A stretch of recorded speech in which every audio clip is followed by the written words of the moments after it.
30 de maio de 2025, São Paulo, capital. E finalmente chegou o dia. Ou melhor, a noite.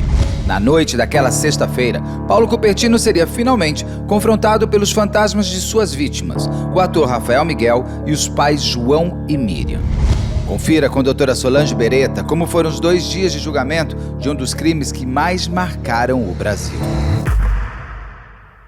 Diretamente de um dos endereços mais famosos do Brasil. De um dos principais cartões postais da cidade de São Paulo. E com as transmissões feitas dos nossos estúdios na Avenida Paulista. Eu sou Beto Ribeiro e eu pergunto, que crime é esse? Olá, sejamos todos muito bem-vindos. Por favor, não deixe de se inscrever, curtir, compartilhar, ligar sininho, marque nas suas mídias sociais, nos marque a todos nas mídias sociais. Se puder, seja membro, se não puder, tá tudo certo. Desde que você venha comigo, você vai vir comigo, porque eu vou vir comigo com você até o final desse encontro que eu estava morrendo de saudade da minha amiga Solange Beretta, que deu uma sumida por motivos dela. Todo mundo me pergunta, o que aconteceu com a Solange? Solange estava em pausa, e a gente respeita, porque além de tudo, acima de tudo, na verdade, nós somos grandes amigos. Então, eu estava sempre em contato com a Solange, vocês não, mas eu sim. Então, a gente deu tudo certo agora para a gente se encontrar num caso que a Solange tem comentado desde o início aqui no canal, que é do Paulo Cupertino. Então, consegui trazer Solange nesse momento. Minha querida, a casa é sua, é sempre sua. Muito bom estar de volta. Eu soube que algumas pessoas perguntaram, né, sobre minha ausência. Algumas não, um monte. Mas eu estava resolvendo alguns problemas com a mamãe. Agora as coisas já estão mais acomodadas, então eu posso me dedicar também ao canal agora. Né? Agora sempre... quero voltar com força total. Já tenho vários casos aqui para falar. Não, mas você sempre comenta comigo, o vídeo do dia você sempre comenta comigo, o vídeo que entrou, alguma coisa. Mas aí, assim, só tá lá o Alan marcando com você, eu falei que você é a prioridade na agenda toda.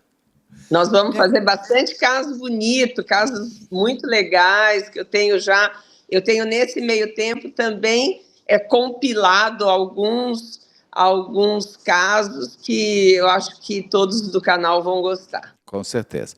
Solange, a gente até está fazendo meio toque de plantão, porque finalmente aconteceu o julgamento que todo mundo achava que podia não acontecer.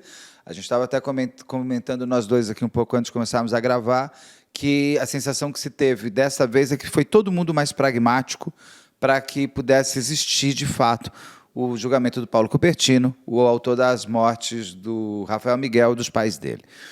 Mas um caso emblemático, um caso que desde 2019, desde o início que tudo aconteceu, toda aquela coisa de corre para cá, corre para lá, foge, é preso, vai, sei lá, primeiro julgamento. Para a gente fazer um overview, para as pessoas que estiverem chegando, você quer começar, de repente, fazendo um resumo do caso até esse final de maio, que finalmente foi julgado? Não, o crime eu acho que já foi bem divulgado, né? Sim, tem link aqui, e tem link aqui também para os especiais que nós fizemos juntos. E é o caso do Paulo Cupertino, que acabou assassinando o Rafael e a sua mãe e o seu pai, né? E isso já em 2019. Em junho de... Acho que 9 de junho... 9 de junho de 2019. 9 de junho de 2019. Desde o início, já todos os indícios apontavam para ele, e o que foi corroborado com a fuga dele, né? E foi uma fuga... essa fuga durou 3 anos. E quando ele é descoberto próximo à casa dele, não muito distante da região onde ele residia, disfarçado, e é aquele disfarce, como tu dizes, né? Aquele que todo mundo nota a presença daquele ser, né? Ele podia estar disfarçado, mas só que era um personagem que chamava a atenção de qualquer um que passasse por ele na rua. Chapéu, óculos escuros, sobretudo preto, com 35 graus. Exatamente. Assim. Então, ele estava se achando assim, a como é que eu vou dizer, o disfarce perfeito, né? Um espião russo. Não, parecia mesmo, parecia, né? Ele estava trajado de espião russo, espião trapalhão, né? E ele acabou sendo preso. Havia alguém telefonou para a polícia, dando conta de que ele se encontrava hospedado naquele hotel, um hotel ali do bairro. E ali ele foi preso e foi levado para o DHPP, onde a sua prisão era esperada já há muito tempo. Né? E bairro esse onde ele foi preso, próximo de onde ele cometeu o crime. Sim, na Zona Sul. Ali, na Zona perto Sul. de onde tudo, ali da vida dele. Ele meio que parecia que estava voltando. Bom, já voltando para os meus. Eu acho que ele acreditou que já tivesse tudo esquecido e que ele pudesse retornar aos poucos, o que não poderia, né? Porque foi um crime de repercussão nacional, né? Dificilmente ele conseguiria.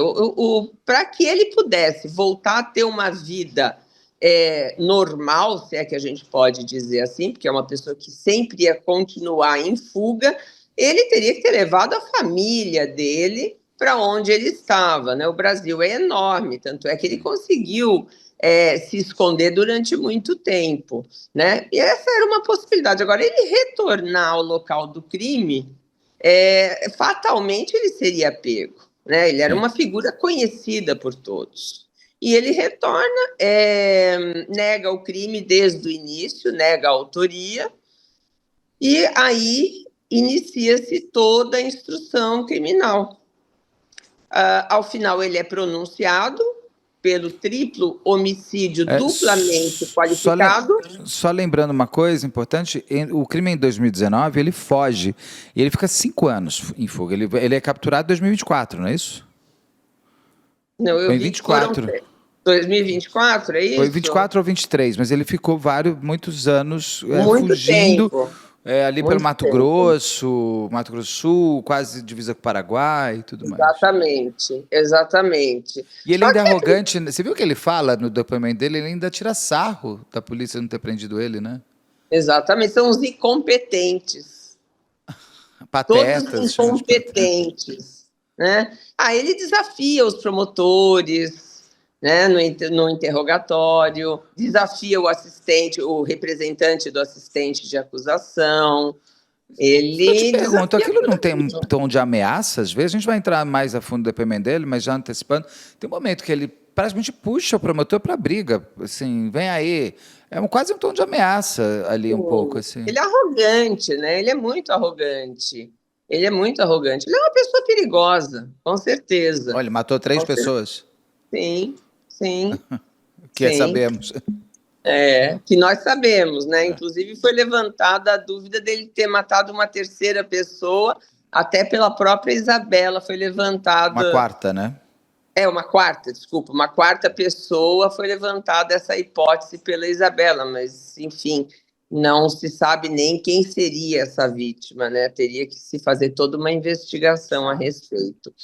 Mas, enfim, ele é pronunciado... É designado designado júri. Eu soube, né, através de fontes, que ele, o tempo todo que teve como representante da defesa dele, a Defensoria Pública, ele criou problemas o tempo todo com o próprio defensor, que é um defensor público muito aguerrido, trabalhei com ele várias vezes, doutor Renato de Vito, é um excelente defensor, um defensor que dá trabalho para a promotoria, e no final das contas, ele não quer mais ser defendido pela Defensoria Pública e acaba constituindo um defensor. Esse defensor vai para o primeiro plenário, fazer o primeiro plenário, e lá ele se desentende com este defensor. E ficou bem claro pela fala da defesa desse segundo júri que ele só aceitaria o defensor que defendesse a tese dele. Ele não admitiria... como em vários casos, os advogados fazem, olha, essa é a defesa pessoal do réu. O réu está dizendo isso, ele tem todo o direito de ter a sua tese de defesa, mas eu, como advogado, usando da técnica, vou promover, vou falar da defesa pessoal dele, mas vou desenvolver também a minha tese, a tese defensiva do advogado. Ah, não Só sabia que que, podia isso. O advogado sim, olha, você fala o que você quer, mas eu claramente não acredito em você, então eu vou te defender na parte do que cabe à lei. Eu vou diminuir qualificadoras, eu vou apontar inconsistências, mas não vou trabalhar na vou sua alegar uma história. violenta emoção, por exemplo. Mas não que você não matou. Porque o que acontece? Claro que o defensor não é questão nem de acreditar ou não acreditar no réu. Ele lê os autos e ele vê as provas que existem nos autos. E ele vai dizer, olha, por esse caminho nós não vamos obter sucesso. E aquilo que eu sempre falo, a tese de negativa de autoria é uma tese suicida em várias situações. Por quê? Porque se nós já chegamos no plenário apontando aquela pessoa como sendo a autora do crime, já passou por vários crivos. Nós tivemos o inquérito policial com indiciamento, nós tivemos o oferecimento da denúncia, ou seja, o indiciamento indicia aquele fulano. O promotor de justiça denuncia aquela pessoa, o juiz pronuncia aquele indivíduo. Vai para o plenário uma dúvida de autoria, ela é raríssimo a tese de negativa de autoria colar no plenário do júri. Nossa, Sônia, interessantíssimo isso que você... É uma aula aqui que você está dando. Já entendi, vê só, que eu gosto de repetir para ver se eu entendi. Todo mundo entendeu. Uma vez que nós chegamos no tribunal do júri, só existe todo esse caminho para homicídios, né? Não existe, por exemplo, para latrocínio diferente, tudo mais. Não. Mas no homicídio, se você tem um delegado que indicia, um promotor que denuncia, tem aquele primeiro julgamento, as audiências de instrução, onde o juiz vai ouvir tudo e ler tudo, e nesse momento, se tivesse qualquer dúvida de autoria, ali o juiz já não pronunciaria. Por isso que serve, inclusive, as audiências de instruções servem para confirmar que nós podemos levar essa pessoa a júri, uma vez que ela é realmente o autor da morte. Se foi por violenta emoção, por legítima defesa, não importa. Ele matou uma pessoa, logo vai a júri para os jurados fazerem. A autoria não se discute mais. Então, você chegar no júri... Tudo bem. Se você chegar no júri, como Nardoni e tal, que mantém a confirmação de que ele afirma o tempo inteiro que não foi ele, mas ali as provas já te levaram a ser ele. Muito interessante isso. Então, chegar e ficar discutindo que eu não fui o autor, nesse momento, é quase indefensável, uma vez que todas as provas vão... Por isso que tem aquela coisa, quando você me explicou uma vez que foi anulado porque foi contra as provas, é isso? Os júris que são anulados... Exatamente. Às vezes, se o jurado admitir que não foi aquele indivíduo autor e todas as provas indicam que foi, o Tribunal de Justiça anula porque a decisão foi contrária à prova dos autos. Entendi. Então, é muito difícil. O que pode haver essa tese da negativa de autoria pode até obter algum sucesso quando nós temos 3, 4 autores, certo? Então, um é o partícipe, o outro é o coautor, ou seja, ele acabou praticando atos executórios, tem o autor, tem o mandante. Então, ali a gente pode discutir realmente a negativa de autoria. Não, eu estou negando que eu tenha mandado matar, ou eu estou negando que eu tenha participado da execução, eu estou negando que eu tenha, de qualquer forma, participado para a prática do crime. Mas aí nós temos um autor, né? Um autor. E nós já ultrapassamos várias fases. Tudo bem, o delegado indiciar está dizendo aqui há indícios. Indícios, né? Há uma suspeita, tudo leva a crer. O promotor de justiça pode olhar e dizer, não, aqui nós precisamos de mais diligências, para firmar mesmo esse indiciamento, né? Quando o promotor denuncia, ele imputa a alguém a prática de um delito. Vai passar pelo crivo do juiz, porque o juiz também pode entender que não há nenhum indício acerca da autoria, que o promotor está se baseando em fumaça, que não há nada. Ele pode rejeitar a denúncia. Veja, nós já temos delegado, promotor e o juiz. Passou pelos três. Há uma instrução, passa pela pronúncia e vai para o júri. Então, nessas situações, o advogado querer bater na tese de negativa de autoria é um tiro no pé. E por mais que o réu queira que seja defendida essa tese em plenário, e eu já vi acontecer isso, né, de defensor público, no dia do júri, ir conversar com o réu e dizer para ele, cara, aqui não dá para eu fazer a defesa que você está querendo. Por quê? Porque tudo leva a você.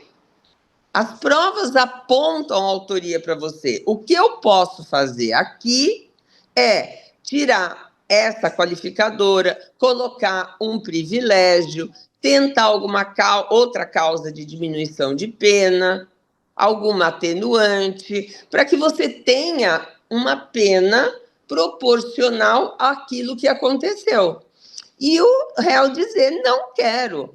Nesse momento, o defensor público, vi isso acontecer algumas vezes, eles falam assim, então, aqui eu não posso mais te defender, porque houve quebra de confiança. Você não confia no meu trabalho, você não está confiando na boa técnica, e você está exigindo que eu faça algo que eu não posso fazer. E, nesse momento, o júri não se realiza. Entendi. Certo? E isso aconteceu, mas com certeza, com relação ao defensor público, no caso do Paulo Cupertino, já. O primeiro defensor público. Exatamente, ao defensor público. Aí vem o advogado, que eu entrevistei aqui, que eu tenho entrevista do advogado, que era o advogado do Paulo Cupertino. Exatamente. Retorna o mesmo defensor público, porque ele não constitui defensor, depois do último júri, que foi suspensa, né? Suspenso o plenário, ele não contrata um defensor, ele não. Ele fica inerte, a Defensoria Pública volta a defendê-lo com o mesmo defensor e depois ele vem e contrata as duas defensoras que fizeram esse plenário. Entendeu? E elas, provavelmente, né, acabaram abraçando a tese de negativa de autoria. Pelo mínimo que tinha ali, que a alegação dele é ninguém me viu atirar. Se ninguém me viu atirar, se não havia imagens estas que com certeza existiram e que foram gravadas pelo sistema de gravação da câmera que estava instalada ali no comércio dele, que era ao lado da casa em que residia a Vanessa, a Isabela e o Tadeu, e que esse DVR foi levado embora. Essas câmeras que não estavam, eram câmeras do desmanche dele? Do desmanche dele. Então... Foi levado pelo irmão. O irmão arrancou, tem prova pericial. Né? Tem prova pericial de que o sistema de DVR foi arrancado. Mas isso foi questionado no júri? Foi levantado isso como uma das provas. Ora, se eu tenho um sistema de gravação que está sob a minha posse, no caso era, né, sob a posse dele, Cupertino, por que fazer com que aquilo sumisse, se aquilo provaria a inocência dele? Esse foi um dos pontos. né? Foi muito bem lembrado, né, muito bem dito pelo doutor Tiago, falou assim, a rainha das provas é a lógica humana. Doutor Tiago é o É o promotor promotor? de justiça. Tá. Foi o doutor Tiago e o doutor Zagallo. Os Eu vi o dois doutor Zagallo atuaram. dando entrevista, eu falei, olha o doutor Zagallo, faz tempo que eu não vejo. Ele atuou junto com o doutor Tiago. Então, veja, eu dou fim àquilo que pode provar a minha inocência. Não há lógica. Não há lógica. Mas quando ele é confrontado sobre isso, ele não fala nada, né? Ele não é confrontado, ele só responde pelas... Ele só responde às advogadas. Responde às advogadas, vírgula, né? É bem vírgula. Ele decide o que ele vai responder até para ela. Até para ela. Se for para perguntar isso, eu não vou responder. Eu sei bem onde a senhora quer chegar. Né? Eu já falei que sobre isso eu não falo. Ele é autoritário, ou seja, ele quer mandar na defesa. Aí você pega um defensor público, não vai admitir isso, né? Você não pode obrigar um defensor a fazer exatamente aquilo que você quer. Existe um limite. Existe um limite. E o irmão dele, no caso, ele seria informante, então ele pode mentir.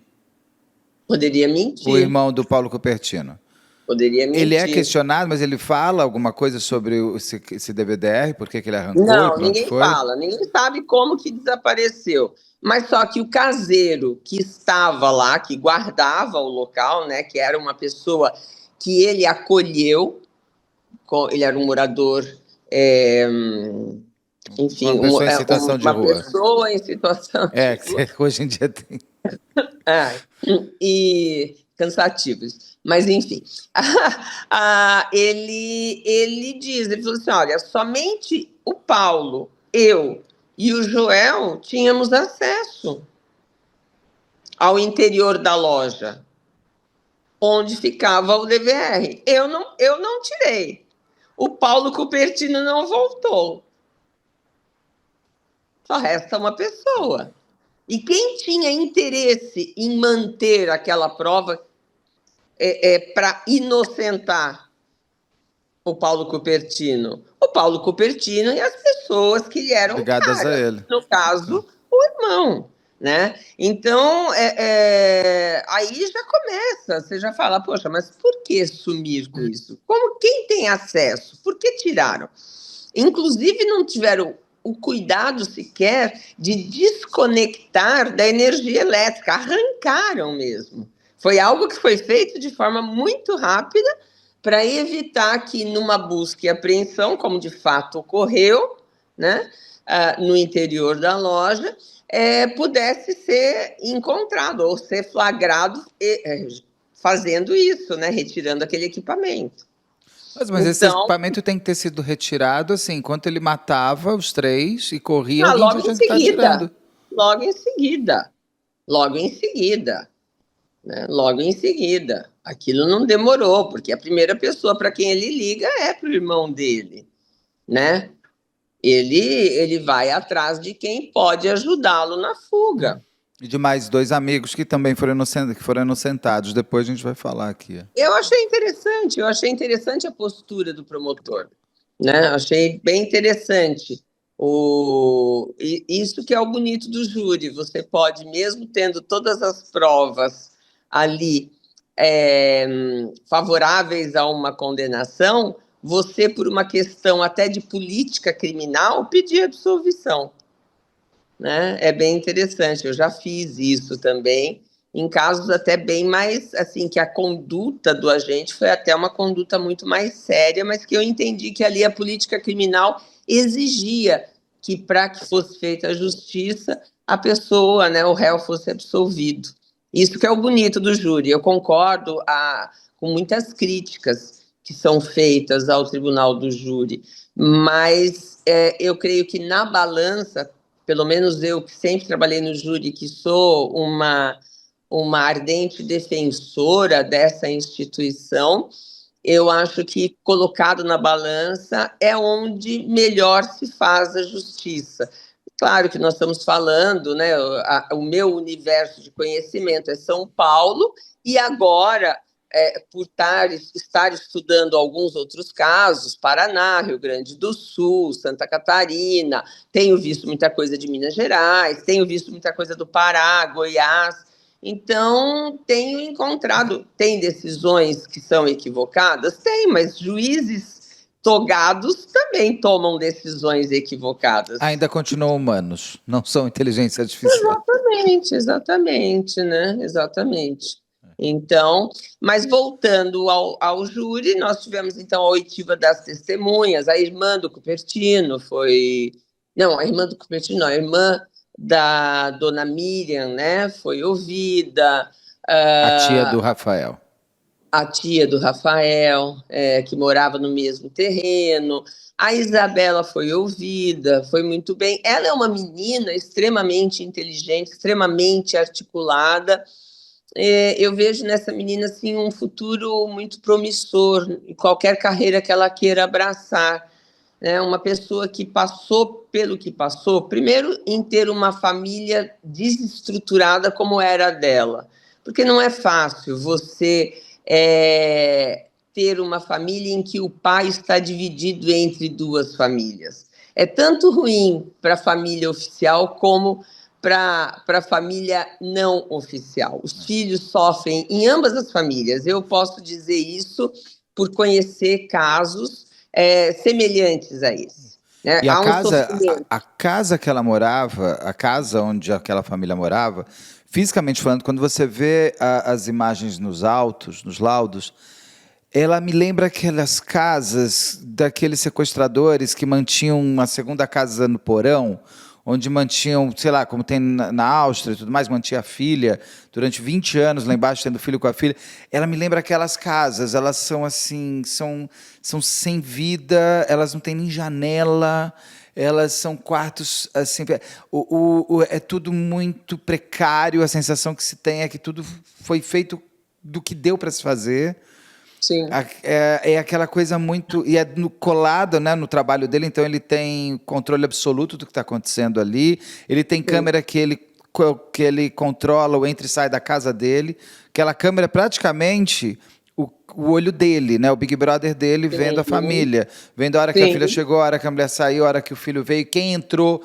Que macho entrou aqui, sabe aquelas coisas? A sensação que se tem é que a casa é um cativeiro.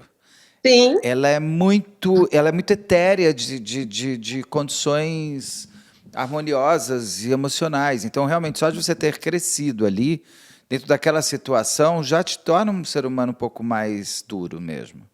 Eles não moraram ali sempre. Parece que eles tiveram outras moradias ele em fez melhores questão de condições. falar. Ele fez questão de falar no júri que mas, não sei o quê. Mas parece que isso realmente é verdade. A própria Vanessa fala isso. Ela mesma fala. Mas veja, independente do aspecto físico da moradia, essa divisão por... Vamos colocar uma situação hipotética. Nós temos um homem que tem duas famílias e ele mantém essas duas famílias. Por melhor pai e melhor companheiro que ele seja dessas mulheres e pai desses filhos, ele está se dividindo e ninguém consegue fazer esse jogo muito bem feito o tempo todo. Ele não está por inteiro, nem com uma família, nem com outra, porque se ele está o Natal com uma família, a véspera do Natal ele está com outra. Se é um aniversário de um filho, ele não pode estar por questões, às vezes, familiares do outro.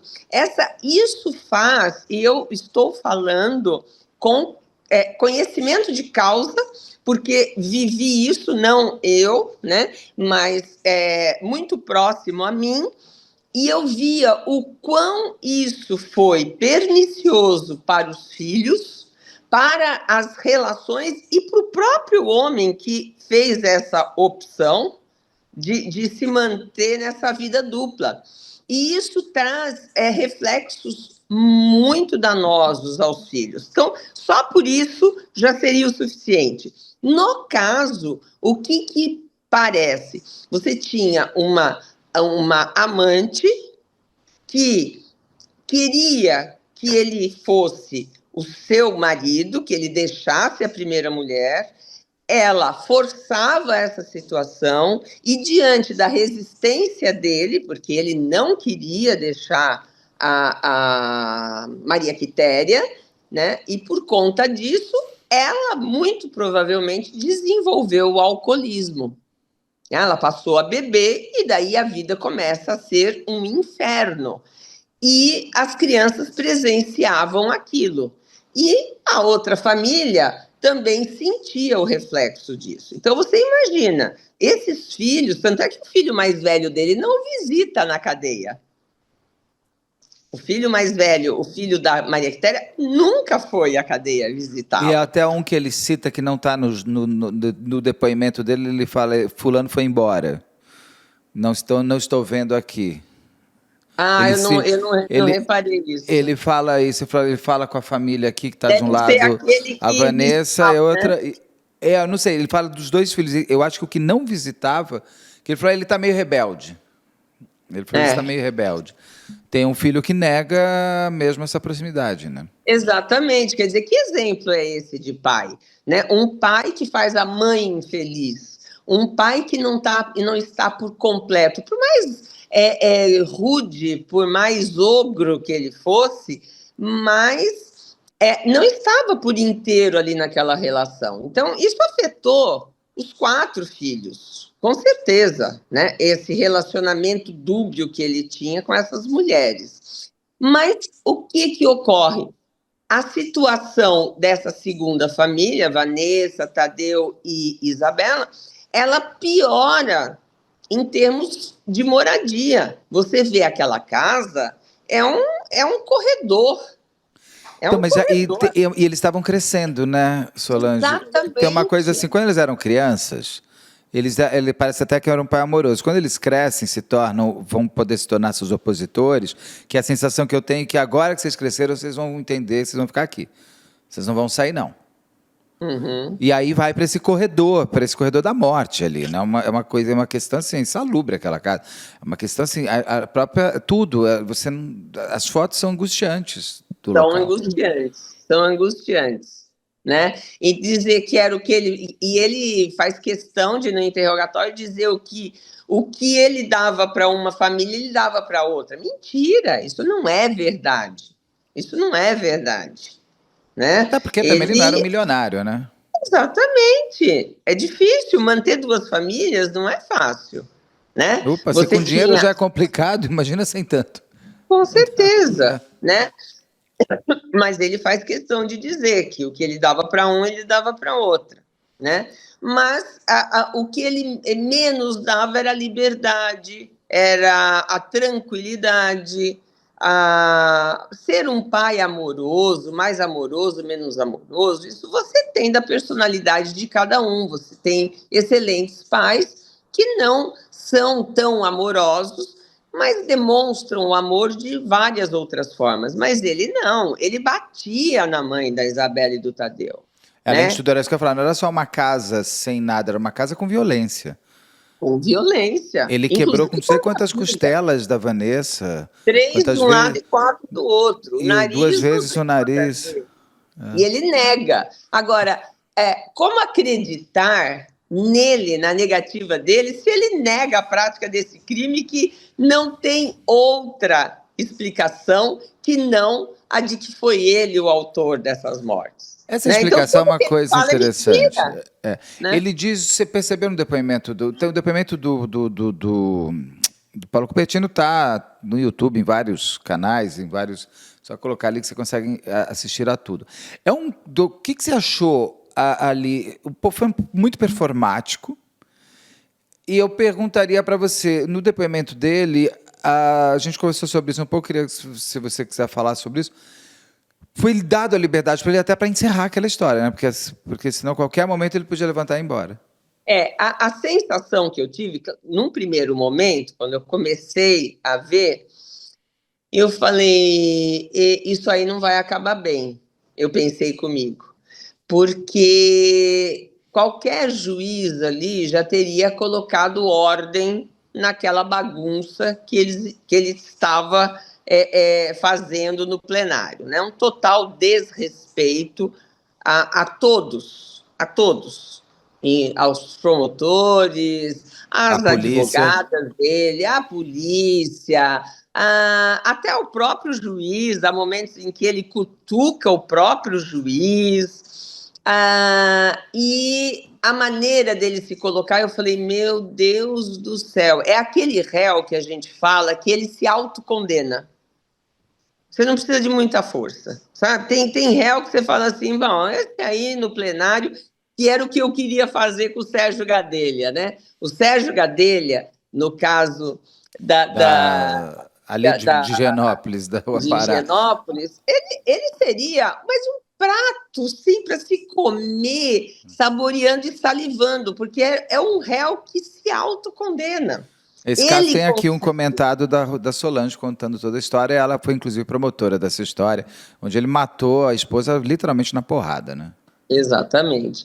Então, o que eu comecei a ver aquilo, eu falei, nossa, né? Isso aí pega muito mal, né? E tem réus que são verdadeiros bagres ensaboados, inteligentíssimos, que sabem responder e sair da pergunta, dando respostas enviesadas, e por mais que ele corra para lá ou para cá, você não consegue pegar o danado. Aí você fala, esse vai me dar trabalho, né? Vai me dar trabalho.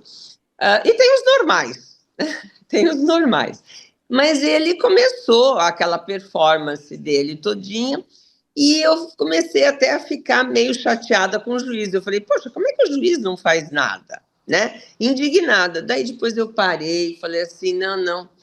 Ele Ele foi ele está estratégico. deixando, ele está deixando a coisa correr porque ele sabe que qualquer admoestação, qualquer advertência, qualquer colocação dele num sentido de colocar ordem naquele interrogatório, por exemplo, não, o senhor vai responder perguntas que lhe serão feitas. Né? O senhor tem que responder. Se o senhor não quiser responder, o senhor não precisa. Ou então, o senhor se mantenha Sentado. sentado, olhando para frente, porque está sendo gravado. E tinha vezes que a gente não conseguia É porque entender ele o que vira, ele ele fica de falava. costas, ele fica falando, ele fica, faz um teatro, né? Ele fala para a plateia, ele fica literalmente de costas para o juiz e para o microfone, tanto é que a captação da voz dele, ele fala muito rápido, né, e não tem uma boa dicção, e você não consegue entender muito bem. Mas como também o que ele falava não precisava ser entendido, porque era tanta baboseira, então aquilo que você perdesse ali não ia fazer falta na história, né? Mas daí eu percebi, eu falei, não, não, o juiz está certo. Porque se ele interromper, tanto é que quando ele foi interrompido pela advogada, a senhora está querendo caçar a minha palavra? A senhora não quer que eu fale? Não, eu não vim aqui para falar? Ele não fala até pro promotor, senta aqui então no meu lugar e fala. É, um horror. Ele Um horror. puxa o E ele promotor fala, pra briga. eu quero ver vocês provarem. E também esse é um dos argumentos do Ministério Público. O inocente não exige que provem sua culpa, ele clama pela sua inocência. Muito E é bom. verdade, né? Não, eu não fiz, prove que eu fiz. Ó, a partir do momento que eu digo para alguém provar o que eu fiz, é porque há provas e ele ainda não descobriu. E ele ainda não levantou. Quando eu digo, eu não fiz, eu sou inocente, e eu posso provar que eu sou inocente. Eu estava em outro lugar, não estava ali, né? Eu não tinha arma. Enfim, ele vai trazer a sua tese defensiva. Não, prove que fui eu. Ninguém viu. Ouviram, ninguém viu, como se fosse necessário existir plateia na execução de um crime. Se fosse assim, o maníaco do parque não tinha sido preso e condenado. Ninguém viu, né? Eu não preciso ver para deduzir que os fatos ocorreram daquela forma e foram praticados por aquela pessoa. Existe aquilo que muito bem disse o doutor Tiago, a lógica humana é a rainha das provas. Fala.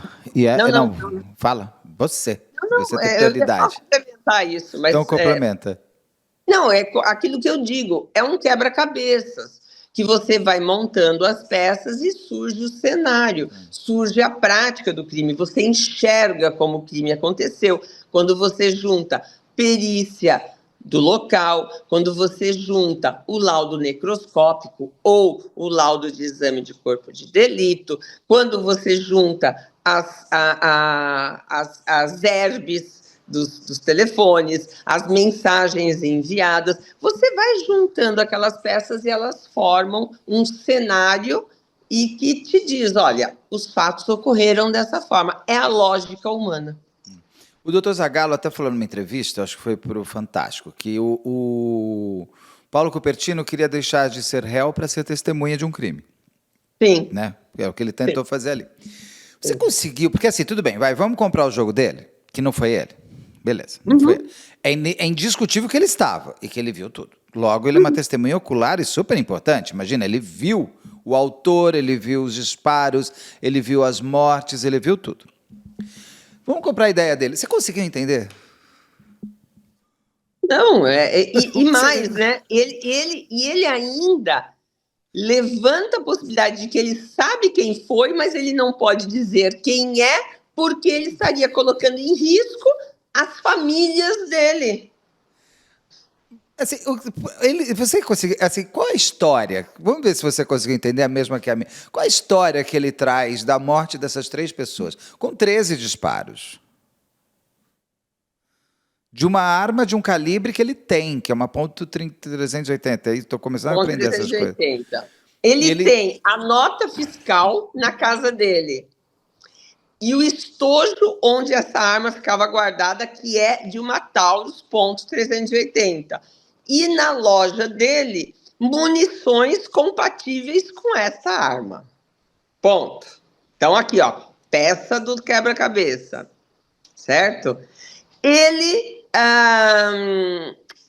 tem um motivo. E ele conta para o irmão, porque o irmão conta isso logo no inquérito policial, que ele estava muito bravo porque a Isabela estava se relacionando com um rapaz que estava aliciando ela para ela ser atriz, para ela fazer propaganda. O próprio irmão conta isso. Ou seja, o motivo. Ele foge em seguida. A testemunha pode até, vamos supor, eu sou testemunha de um crime, eu vejo aquela barbárie e eu saio correndo, com medo até de ser atingida. Largo minha filha, minha mulher e o meu filho.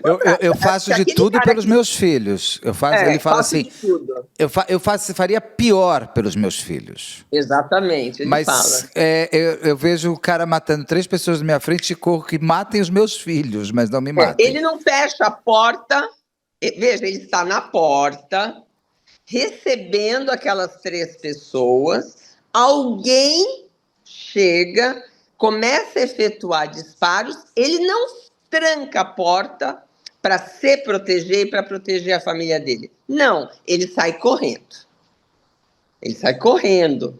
Aí ele fala que saiu andando. Não, saiu andando. E tem imagens de ele correndo. Dele correndo. Depois que ele passa ali pela esquina, que ele começa a andar mais sossegado. Até para não chamar atenção. Exatamente, para não chamar atenção. Né? Aí, vou embora, contacto 2 pessoas, exijo que uma delas dirija para mim para 2 outras cidades, pego a CNH de uma dessas pessoas para comprar a passagem e viajo com essa CNH. Por quê? Porque daí eu tenho uma outra identidade, ainda que as fotos não batam, mas eu tenho uma identidade, né? Porque eles são pessoas totalmente diferentes.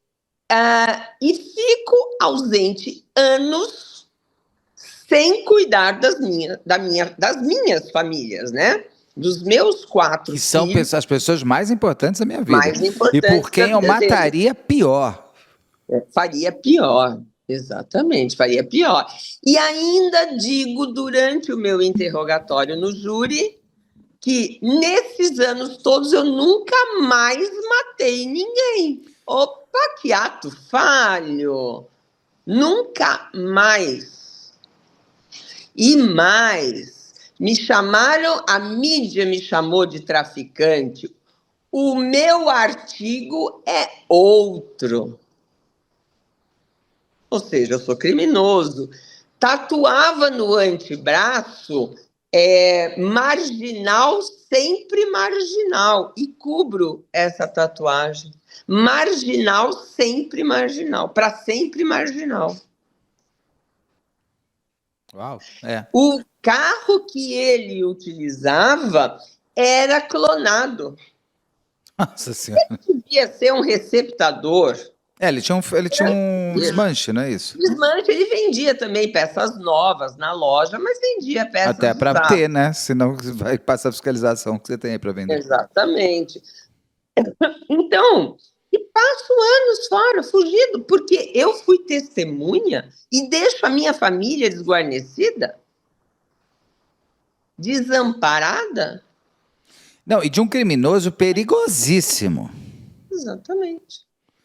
E eu tive a sensação de que ele quis ligar a família do Rafael com esse criminoso perigosíssimo de uma região, porque ele diz o seguinte, né? Não, minha filha não tem problema nenhum, a única coisa que ela não podia ser um pai que exige que ela volte para casa cedo. Ué, tá certo, adolescente, né? Estranho de um adolescente poder sair e não ter pai cobrando a hora de voltar. E tem um lugar lá, nada contra o lugar, mas é vila não sei das quantas. Ele não diz muito bem o que é essa vila, a sensação que você tem que vai entrar o PCC. Ai, quer ver o PCC? Olha o PCC aí, não é? O PCC virou o bode expiatório, quem diria? Uma facção criminosa virando bode expiatório. E é bem tipo de crime de PCC, né? Uma coisa impressionante. Sim. A luz do dia, com câmera. Uma chacina, né? Uma chacina, são 3. E podia ser maior. Porque como é que um bandidão do PCC agora vai deixar tanta testemunha? Agora atira nele que é testemunha. Porque a sensação que eu tive é que eles, o Rafael e os pais, estavam sendo seguidos por um bandido que encarou ali naquele momento a oportunidade de matar os 3, sendo que eles estavam vindo de um parque. Não, estavam vindo de casa. Não, estavam vindo de casa, pegam a menina e o menino lá no parque, né? Isso, o pai busca, o seu João busca, leva para casa. Lá na casa eles decidem sair. Quer dizer, esse matador... Teve tantas oportunidades aqui. Temido na região, um bandido de alta periculosidade não entra na casa dessas pessoas e executa todos. E nem na rua, passa papapá e vai embora. Não, na porta da casa dele. E ainda vira e fala assim, com licença, eu preciso resolver um negocinho, fica aí você. Pá, obrigado. E vai embora? E ele não vira e pá no cara atrás? Ridícula a história dele, é tão ridícula. Quer dizer, mostra a prepotência dele, né? De achar que... Como ele fala. Eu não conhecia, gostaria de ter o prazer de ter conhecido. Por que eu não ia permitir o namoro? Ele fala para o irmão que ele não admite o relacionamento dela com aquele rapaz. É claro que ele sabia, naquele primeiro júri, nesse segundo júri não, mas naquele júri que foi suspenso, foi dissolvido o conselho de sentença, a Isabela conta, tintim por tintim, como foi a descoberta. Como foi a descoberta do namoro? Ele pegou a conversa no celular. Ele pegou a conversa, ele vai buscá-la na escola. Ele arranca o celular dela. Ali é que se dá aquele tempo, aquele período em que ela fica sem poder ver o Rafael, sem poder se comunicar. Se comunicava através do telefone da mãe, mas o dela ficou preso. Ela se comunicava em inglês com o Rafael para que ninguém lesse, né? Por vezes se comunicava em inglês para que ninguém soubesse o teor da conversa. Veja, a troco do quê?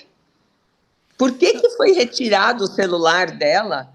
Por que ele vai na escola e arranca a menina de dentro da escola? E Solange, você viu você viu que ele quis dizer que ele era fã do Rafael? Sim. Não, olha, é enojante. E que ele gostaria até de ter conhecido o Rafael, porque ele começa uma história de farinha láctea, que você fala, mas de onde ele está? Que ele dava Para farinha onde lá. ele vai e para onde ele foi? Eu falo, não, Não, é eu falei assim, difícil, porque é uma divagação, e ele fala, eu vou chegar lá, vocês vão entender, vocês vão entender. Eu falei, tá bom, então vamos junto que eu vou entender. E vamos vira e junto. volta. Que Tô ele fala contigo. que a Isabela e outro filho tinham problemas de cada mãe de amamentar. Tinha rejeição ao leite materno. É a primeira Materno. vez que eu escuto uma situação dessa com duas pessoas tão próximas. Né? É. E aí ele dava farinha láctea para um e farinha láctea para outro. Eu falava, tá bom, meu senhor, mas onde nós vamos chegar? E que daí, quando ele viu, ele brincava com eles como o Rafael fazia na propaganda. E que ele era muito fã do Rafael do Brócolis e que ele adoraria ter conhecido o Rafael. Eu falei, não é possível. Que eu esteja ouvindo isso. Sim, eu falo até, é ser até mal. Porque você falar. Da onde que ele tirou essa história? É ser Diga-se mal. de passagem, eu não sei você, mas eu nunca me lembrei qual era o produto que era anunciado, porque eu só me lembrava Do dele, brócolis. do brócolis. Né? Eu também não sei qual que é. Eu quero brócolis, eu quero brócolis. Era de brócolis. Não era. E não Eu era. não lembro do que é. Eu falei, mas o que é mesmo que anunciava? Porque tem propaganda que é tão boa que você marca esquece o produto. Não, né? E que marca, boa mesmo, você marca o produto. Tão boa no sentido assim, né? A história contada deveria te levar ao produto. Né? E ali eu não lembrava. E ele lembrava que era da farinha láctea, ou seja, ele foi atrás para saber. Porque Não, ele não impressionante. lembrava. Eu não consegui. Quando eu falei, ele está querendo dizer que ele era fã do menino e que se ele soubesse que ela namorava o Rafael, ele ia adorar conhecê-la. Conhecê-lo. Eu falei, nossa, até onde vai? E outra coisa que ele fala... A maldade mesmo, né, gente? Porque aí ia ser mal demais. E outra coisa que ele fala assim, que daquele dia... Ele não se lembra daqueles corpos mortos, caídos. Ele se lembra dos filhos dele mortos pela ausência dele, da mãe dele, da irmã dele, ou seja, o que é meu. Eu vi aquilo que ocorreu. O que me afetou, o que afetou no outro, aquilo eu não enxergo. Eu enxergo o que aquilo me afetou e afetou as pessoas a quem eu quero bem, ou enfim, né? Se é que esse homem pode querer bem alguém. Mas ele fala isso. Eu não vi. Eu não lembro daquilo. Ele fala literalmente essa palavra, foda-se. Eu pensei comigo, foda-se, não é minha família. Foda-se, vou, pego o carro, volto, passo na frente e vejo que tá tudo bem onde, meu senhor? Tudo bem onde? Tem 3 pessoas mortas. Tudo e bem uma coisa, onde? foram 13 disparos e foram encontradas 3 cápsulas, é isso? Não, foram encontradas mais. Foram encontradas 13? Tá, eu tinha entendido que eram só 3, tá. Eu ouvi eu não me lembro exatamente porque eu li o processo, mas não dessa vez. Mas os promotores falam 12. 12, né? Tá. 12 eu pensei disparos, até se ele tivesse pegado assim do chão, alguma coisa. 12 disparos. E é muito interessante porque outra prova, né? Olha ali, outra prova. Se alguém chegou e efetuou disparos, não efetuou esses disparos de dentro da casa dele. Concorda? A pessoa está passando na calçada. Né? Tava na calçada. Falou, dá licença que eu preciso matar 3 pessoas. Obrigado. Atiro e sai correndo. Só e cadê a câmera? E esses disparos, como se trata de uma pistola, ela ejeta a cápsula, o cartucho, né? A cápsula onde está o cartucho, ele completo, a cápsula de onde saiu o projétil. E quando ele expulsa a cápsula próximo ao atirador. Autor, sim. Tinha 2 ou 3, se eu não me engano, cápsulas dentro da casa dele. Como é que é possível que o atirador estivesse na rua. E a advogada de defesa não pergunta isso também, né? Não, ela só pode perguntar o que ele quer responder. Quer que seja perguntado. Até fica o convite para os advogados de defesa dele, as advogadas, promotores, quem quiser falar, até mesmo a família do Rafael, a família do Paulo Cupertino e das outras vítimas vivas, que eu chamo, que são a filha e a esposa dele, pode entrar em contato. É só mandar para a equipe betoribeiro@gmail.com. Então, não há como aquelas cápsulas estarem no interior da casa. É necessário que o atirador estivesse dentro de casa. Depois, as outras cápsulas são encontradas próximas do corpo do Rafael e da dona Miriam, e as outras próximas do corpo do seu João, que daí dá uns 8 metros, de 8 a 9 metros de distância. Que é bem as quedas, né? Que é a última queda, ou seja, ele vai atrás do pai para matar.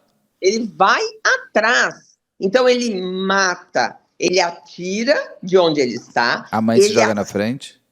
Ele acerta, eles caem e ele atira novamente. Porque, veja, eu estou na porta da minha casa, o alvo está em minha frente, os dois alvos, porque o pai ainda estava saindo do carro. Eu efetuo disparos, impossível de não acertar nos corpos naquele momento, né, nas pessoas.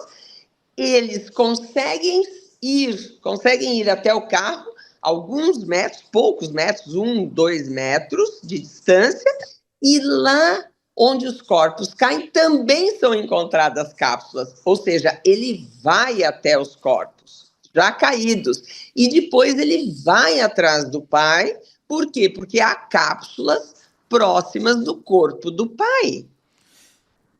E até o carro dele onde estava já era para fuga, né? Porque ele sempre parava na frente.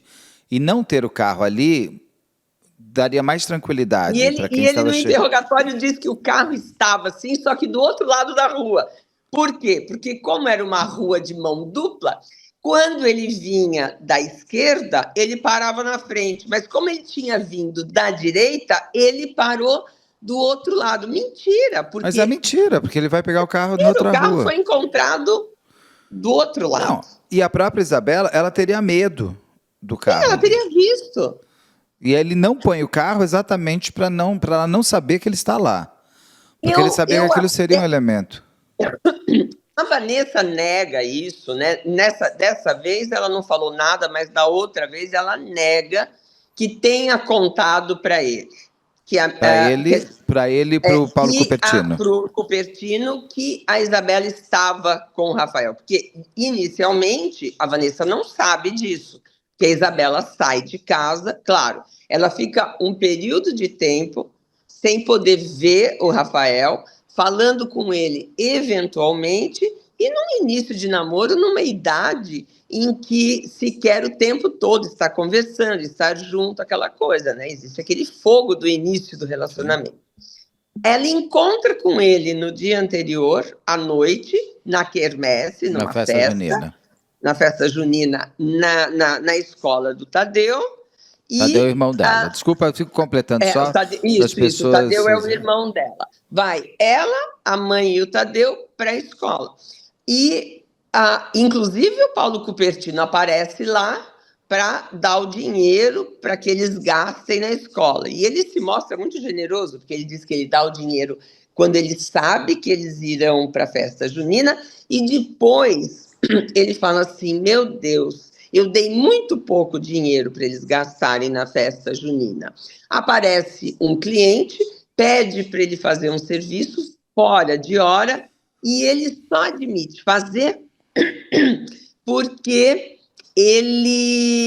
o cliente pagaria em dinheiro e ele poderia, aquele dinheiro, levar na festa junina para que o filho pudesse gastar mais. Né? Então, ele vai e entrega esse dinheiro para Vanessa, que fica do lado de fora com medo. Veja só como existia esse medo. Para que a Isabela pudesse se encontrar mais tranquilamente com o Rafael, ela fica do lado de fora na eventualidade do Paulo Cupertino chegar. e não ver que a Isabela estava com o Rafael. Como que ele não sabia desse namoro? Se a mãe tinha esse receio, a mãe tinha esse medo, a mãe proporcionava situações para que ela pudesse. Daí ele fala que a mãe e ela estavam mancomunadas, que elas foram sequestradas emocionalmente por causa desse relacionamento. O que mais elas escondiam dele, né? Ele ainda coloca essa situação. Então, veja, ele sabia que essa menina podia estar se encontrando com o Rafael. Ele chega em casa num domingo de manhã, quando normalmente essa menina estava em casa. Ela não está. Ele pergunta para onde ela foi. Ora, não precisa ter mais do que 2 neurônios. Minha filha está namorando, escondido. Eu tenho conhecimento disso. Eu não quero, porque eu acho que ela tem que estudar, que ela não tem idade. Imagina, uma menina de 18 anos não tem idade para namorar, me poupe, né? Ela não tem 11, 12, 13, 14, 18 anos de idade, já tinha terminado o 2º grau, o ensino médio, né? Ela não está em casa. Onde pode estar essa menina? Se não se encontrando com o namorado. Porque se ela fosse para casa de uma amiga, ela teria avisado a mãe. Como é que ela sai desse jeito? Ele não é burro. O Cupertino pode ser tudo. Burro ele não é. Né? Ele sai, vai fazer o que ele precisa fazer com o filho, vai à feira, vai à casa da mãe e tal, e não estaciona de volta, porque ele sai com o carro, e não estaciona o carro de volta no mesmo lugar que estava estacionado, ou sequer do outro lado da rua, como disse ele, que estacionou porque ele vinha de uma outra direção. Né? Não estaciona. Por quê? Porque ele já tinha a ideia de que a filha foi se encontrar. Claro que ele talvez não soubesse, pelo menos segundo a Vanessa não conta que eles estão indo levá-la. Ela disse que não conta. Eu tenho até hoje dúvidas acerca disso. Eu tenho. Acho que essa mulher era tão sequestrada. Não, que se ela contou também, não seria também o fim do mundo. Não é ela que pôs a morte deles na mão dela. Não seria, né? Mas às vezes as pessoas têm medo de achar Paulo, que ela só foi encontrar o namoradinho dela, é um menino bom, você tem que conhecer, por favor. A sensação que se tem, às vezes, é que essa relação do Paulo com a filha era uma coisa muito estranha ali, de uma certa coisa, não vou nem entrar nos parâmetros maiores, mas eu imagino o que esse homem poderia vir a fazer. No caso, se a mãe também falasse, você tem que conhecer, ela vai crescer, isso é uma bobagem, você vai afastar, sei lá como é que foi. Bom, mas uma mulher que já quebrou 4 costelas, assim, não, quebrou 5 costelas e 2, quando ele falou assim, fala com quem foi, eu quebro teu nariz, e ela pode ter falado. Mas, independente disso, o fato é que a sensação que se tem é que é tudo planejado. Sim, não matar o pai e a mãe dele, mas ele. Porque, veja, Beto, se ele estava só aguardando a filha, por que ele estaria armado? Porque ele não mata a filha. Se ele está, veja, se ele não tem conhecimento de que aquelas pessoas iam trazer a sua filha, por que ele estaria armado? Porque ele estava armado, porque ele tira rapidamente, ele saca aquela arma. Ele podia não ter recebido com arma em punho, que também, se tivesse, eles teriam saído correndo. Sim. Essa arma estava com ele. Quando ele abre a porta, ele puxa a Isabela para dentro. Se ele estava só aguardando a Isabela, por que ele estava armado? Tiraria, no caso, por exemplo, Solange, a tal da violenta emoção? Porque ele podia estar, sei lá, ele está super nervoso, peguei a arma, ela vai ver, ela, pá. Agora, ele puxar ela e atingir ele, tira da violenta emoção, porque ele não vai matar ela, vai matar ele. Exatamente, mas nós temos que ir mais longe. A violenta emoção, não basta a violenta emoção. Essa violenta emoção, ela tem que partir de uma injusta provocação da vítima. Injusta.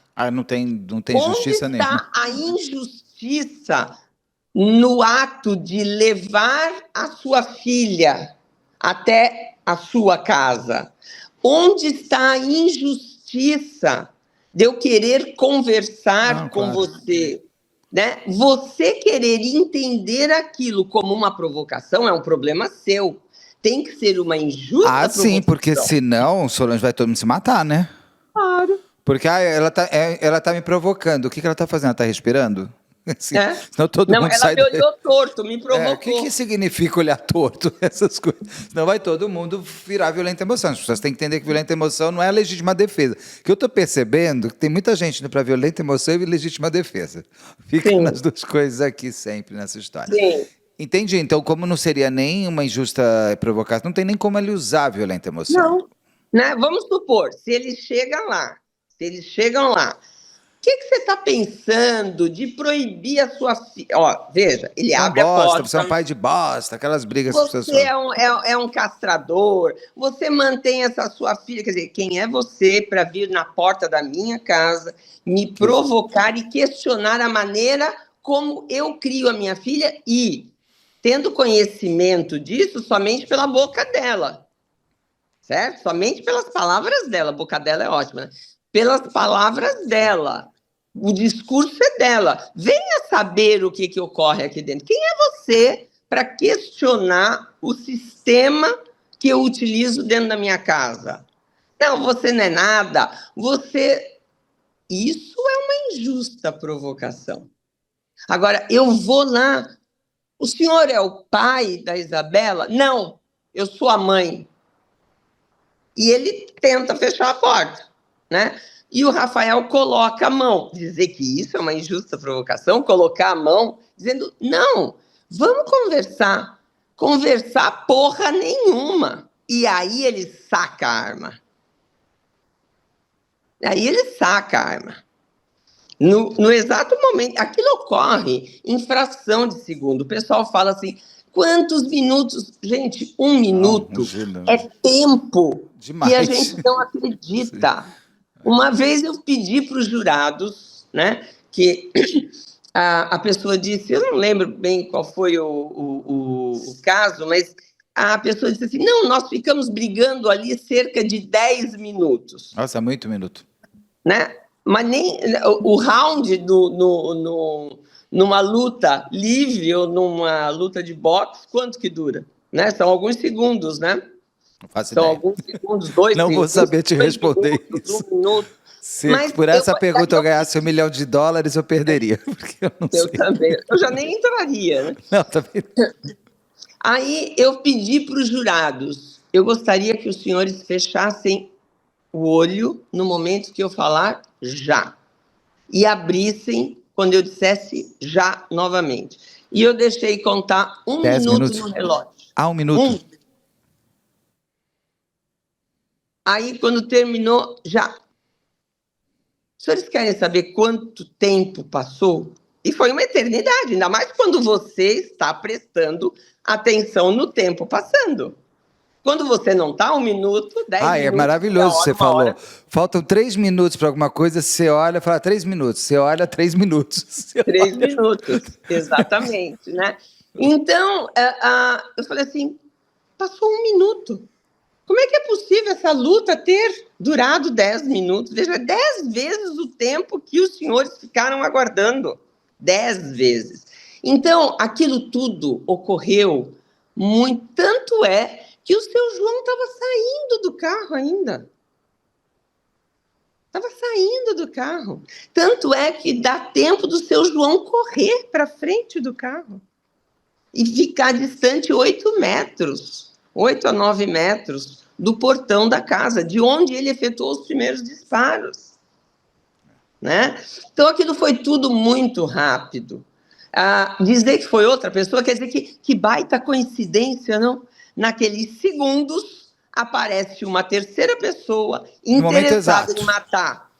Exatamente. Interessada em matar aquelas 3 pessoas somente, certo? Aquelas 3 pessoas. mata aquelas 3 pessoas, some como uma mágica. Que nenhuma câmera pega. E a sua câmera, que poderia te ajudar a provar tudo isso, os DVDRs são tirados de dentro da sua casa. Então De dentro, fica... exatamente, de dentro da sua loja, do seu A estabelecimento quem comercial. interessa, meu amor, tudo isso. Mas eu acho que essas câmeras eram para ele ter o controle em cima da Vanessa e da Isabela e do Tadeu. Porque assim ele saberia quem está entrando, quem não está entrando, quem está pegando. Por isso que eu acho que ele tem uma certa fixação muito forte ali, principalmente na filha, que é a única filha dele. E é É a única muito. menina, ele fala, é a única filha mulher. É angustiante essa fixação que ele tem nela. É. E é gozado, o interessante é que ele mostra com várias falas dele o machismo dele, né? Ah, Quando ele diz assim, é um absurdo chegar em casa. Primeiro que não era a casa dele, porque casa é aquele lugar onde você fixa o seu lar e a sua residência. Ali não era, ele tinha a casa dele. Ali era a casa da Vanessa, onde ele ia quando ele queria e saía, mas não era a casa dele. Ele querer uma ordem, uma organização que os filhos mantivessem, ele exigia, né? Eu não aguentei da calcinha pendurada no registro do box do banheiro, né? Quer dizer, é um absurdo. Como é que o cara que mal dá atenção vai se preocupar com uma calcinha pendurada? Veja, ele queria que ela fosse... Ah, mas ele não era machista e nem misógino porque ele queria que ela estudasse e trabalhasse. Bom, e daí? E daí? Ele não queria mais ter aquele gasto. Ele queria um dia se livrar daquele custo. Mas não a pessoa poder sair debaixo da sombra dele moralmente, emocionalmente, tudo, né? Agora, um homem que espancava a mulher, um homem que impedia que a filha tivesse um relacionamento aos 18 anos, 18 anos de idade. Isso não demonstra o controle que ele exercia.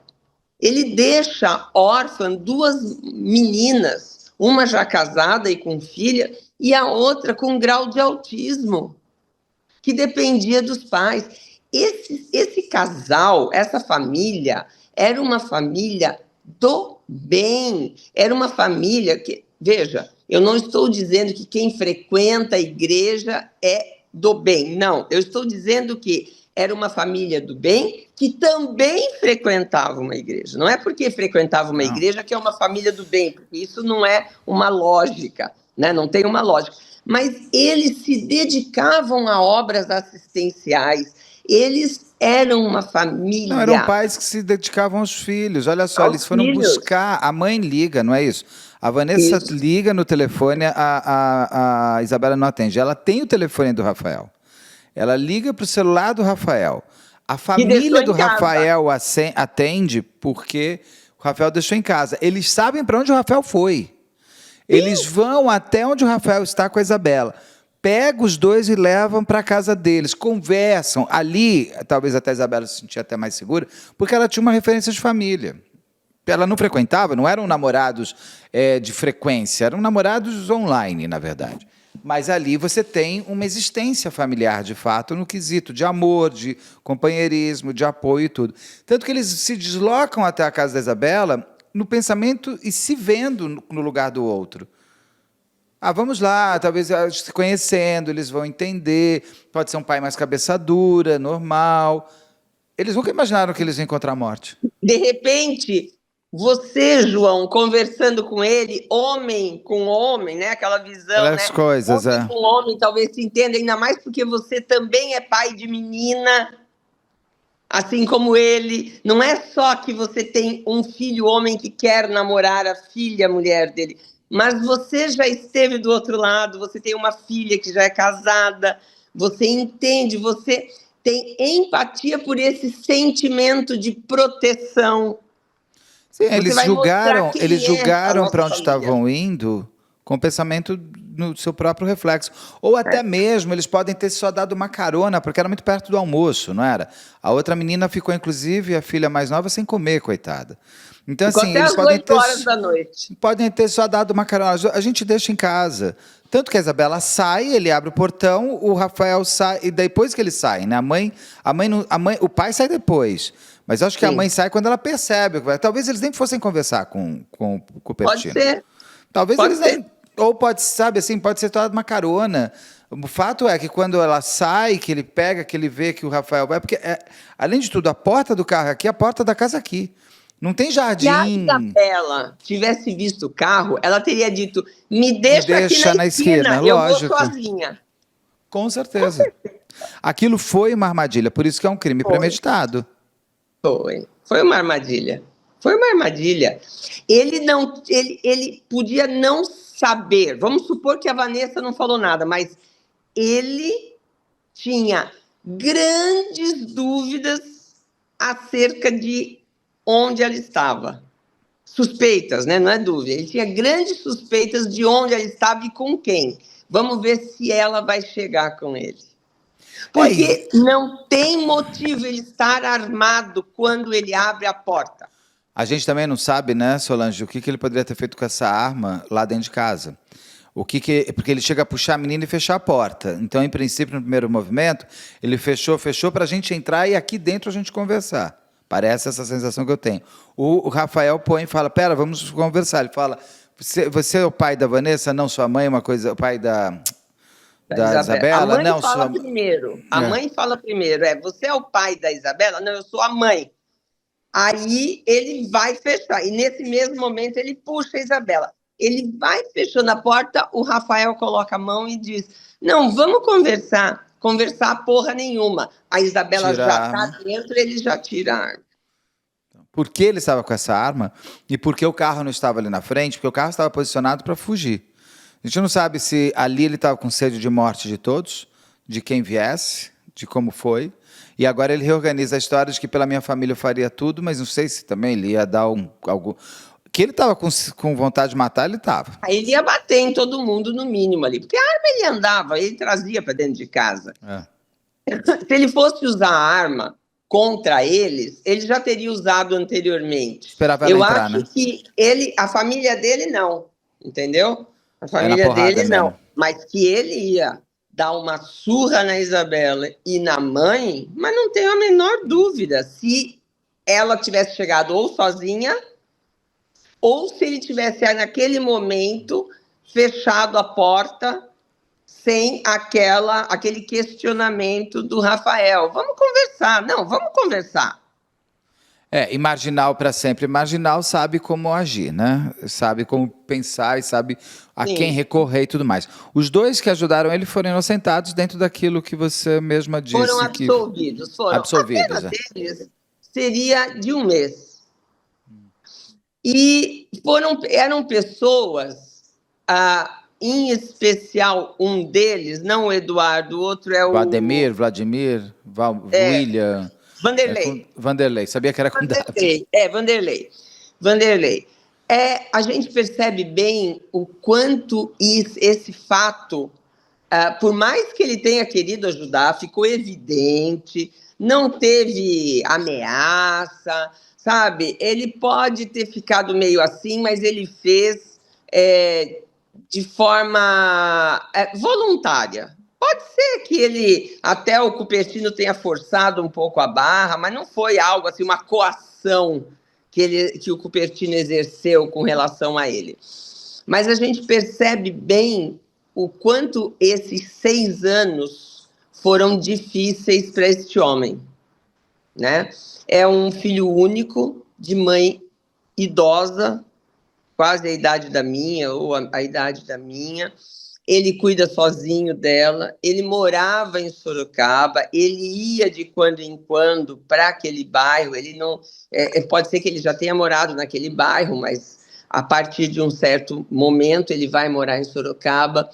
Ele era instrumentador cirúrgico, ele tinha emprego, diz ele que nunca mais ele conseguiu ser contratado por conta... Põe o nome dele no Google, né? Exatamente. Então, a punição dele e do Social já foi Eduardo maior. foi maior. Foi maior. A punição deles foi maior porque, na verdade, eles se tornaram párias Sim. na sociedade a partir do momento que eles auxiliaram o assassino de 3 pessoas que nunca fizeram mal a ninguém, que não tinha nenhum motivo para serem mortos, né? Eles vão carregar para sempre isso. E eu não sei o Eduardo fala pouco sobre isso, mas as consequências para eles foram bem danosas, mais do que um mês que não vão ficar presos. Não vão, mas a prisão social é maior muitas vezes mesmo. A E prisão o Paulo social é maior. Cupertino, quando ele foge. Os dois queriam viver ainda suas vidas normais. E essas vidas normais é que foram sentenciadas pela própria sociedade, uma vez que a partir de agora, já que o Paulo Cupertino, inclusive, fugiu, vocês vão pagar moralmente por ele, uma vez que ele só fugiu porque vocês ajudaram. Agora, o que você achou do depoimento da Isabela? Eu acho a Isabela uma menina extremamente inteligente, uma menina que tem uma lógica no seu discurso. Eu fico muito triste com o fato desse cancelamento social que ela sofreu pelas redes sociais, né, de algumas pessoas. Eu não vejo culpa nenhuma dela, dizer que ela é culpada porque ela levou essas pessoas para a morte, não é verdade, né? Não é verdade. Eu espero, né, que ela tenha um futuro brilhante. Ela tem tudo para ser uma mulher brilhante. Eu acho que foi uma menina que sofreu muito na infância, que chega a perguntar para a mãe por que está escrito por que tem aquela tatuagem no antebraço do pai, e a mãe diz assim, não, é por causa da Marginal Pinheiros, ela fala, né? Marginal para sempre, sempre marginal, né? Uma vez marginal, sempre marginal, ou marginal, assim. Sempre marginal, uma coisa assim. Uma menina que não teve a referência de homem, eu acho que ela começou a ter referência do que era um homem naquele menino de 23, 24 anos, porque ele tinha todo o aspecto assim, né? Ele não tinha o aspecto de um rapagão de 23 anos. Era um jovem menino virando adulto. E ele mais miúdo, assim, e tudo, né? Eu acho que nele ela viu a referência de homem, a E de referência relacionamento de família. positivo, né? Relacionamento positivo. Sem dor, sem machucar, sem agressão, sem aversão. Ali ela fica mesmo, as pessoas ficam mais duras. É que eu acho que ela teve um período, a Isabel, primeiro de se ausentar demais. Eu sempre digo que quando se a família da vítima não fala, a vítima fica muda. E neste caso, ela, quando não fala, ela fica sem a voz dela e a voz vem pelas mídias sociais dela mesma. E as pessoas têm interpretações muito equivocadas ou passíveis de serem interpretadas. O depoimento dela dessa vez foi o que eu ouvi ela mais se auto-humanizada, onde ela conta do quanto que a vida dela foi destruída, que já não era uma vida fácil, mas eu achei que foi o primeiro depoimento onde ela conta os remédios que eu tomo, a dor que eu tenho, o medo que veio, a necessidade de tudo, porque ali foi talvez o final desse ciclo para ela, mas foi o sinal para ela de humanização dela mesma. Eu achei que foi onde ela mais foi tocável. Mas Beto, vamos lá, né? Ela tinha 18 anos, né? Sim. Agora está com 20... 24. 19, 21, 24. Já está indo para os 30. Ela tinha 18 anos. Ela, talvez no íntimo dela, se sentisse culpada. Claro. E se ela não se sentir, é que é estranho. Não que ela seja. Não, ela não é. A gente se sente culpado por coisas idiotas da vida. Ai, se eu não tivesse falado. Ai, se eu não tivesse ligado. Ai, se eu não tivesse feito isso. Ai, por que eu fui abrir aquele dia a porta? E ninguém morreu. Agora, imagina ela... Nós não temos aí no programa quantas mães dizem: se eu tivesse impedido minha filha de sair de casa naquele dia, eu me sinto tão culpada, meu Deus!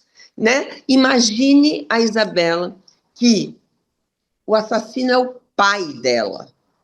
Ela, quer queira, quer não queira, ela tem metade dela veio do pai. Sim. Metade do físico dela veio do pai dela, né? Ele é pai dela. Ela sabia o quão ele era violento. Ela que foi procurar naquele dia o Rafael. Ela poder. Veja só, se eu não tivesse saído de casa naquele dia, se eu não tivesse ligado para o Rafael, se eu não São tivesse muitos C, né? permitido, C. né? Exatamente. Se eu não tivesse permitido que eles me levassem até em casa, se eu tivesse visto que o carro dele não estava lá, mas estava na outra rua e que aquilo era uma armadilha, se eu não tivesse entrado em casa, tivesse permanecido ali no portão. Então, imagine uma jovem de 18 anos de idade passar tudo isso e ela perdeu o amor da vida dela. Naquele momento, era o amor da vida dela. Era a família à qual ela queria pertencer. Ela perde tudo, ela perde o chão, ela passa a ter um ódio incrível da mãe, que por mais que tenha auxiliado a Isabela a manter esse contato, ainda que clandestino, com o Rafael, era a mulher que nunca teve força, nunca conseguiu sair daquela relação. Você passa a odiar aquela É, pessoa que te fez viver aquela vida. e tem um lance prático, né, Solange? Para onde vai morar? Como vai pagar a conta? E ela tinha um irmão menor. Sim, A mãe não trabalhava, ela não trabalhava. Assim, por mais que aquele lugar seja um lugar horroroso, pelo menos ela tinha onde dormir toda noite. sim, Como dormir naquela casa onde tudo sim, aconteceu? Para onde vai? Como começar a pagar a conta? Como começar a trabalhar? Porque daí ela vira uma cara conhecida. Daí você vira. E não é nem a cara conhecida onde as pessoas querem abraçar e falar: olha, estou com você. Começam a se antipatizar por ela. E aquilo se cria nela uma defesa. Tanto que o sim. último, aquele júri que foi cancelado, eu lembro que para mim aquela cena de ela sentada no meio dos dois advogados parecia Game of Thrones, assim. Né? Eu Sim, falei, gente, como cena é ruim, porque sim.